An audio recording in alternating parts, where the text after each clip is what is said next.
আমরা জানি সাধারণত ভার্বকে 4টা প্রশ্ন করতে হবে, হোয়ার, হোয়েন, হোয়াই, আর হচ্ছে হাউ।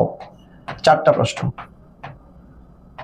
কোথায়, কখন, কেন, কিভাবে বা কেমন, এগুলো দিয়ে যদি আমরা প্রশ্ন করি ভার্বকে, ভার্ব যে উত্তরটা দিবে সেটা অবশ্যই হবে অ্যাডভার্ব।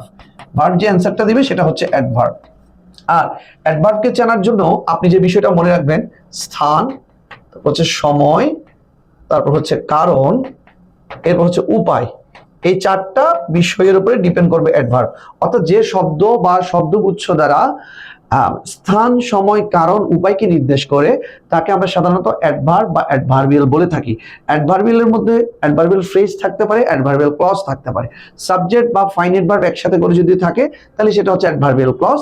এমনি গুচ্ছ শব্দ থাকলে যেখানে সাবজেক্ট এবং ফাইনাইট ভার্ব একসাথে থাকবে না তাকে আমরা বলবো অ্যাডভার্বিয়াল ফ্রেজ। কিন্তু আমাদের এখানে একটা শব্দ জানতে চাওয়া হয়েছে, মানে শুধু মান্থটা, তাহলে এটা নিঃসন্দেহে অ্যাডভার্ব হবে। কিভাবে হবে? আমরা বলছি মিটিংটা মান্থ লং, মাসব্যাপী হয়েছিল। মিটিংটা তাহলে যে কখন হয়েছিল সময়কে নির্দেশ করতেছে, তাহলে এই মান্থটা অবশ্যই একটা সময়কে নির্দেশ করছে, তাহলে নিঃসন্দেহে কি হয়ে যাবে? অ্যাডভার্ব হয়ে যাবে।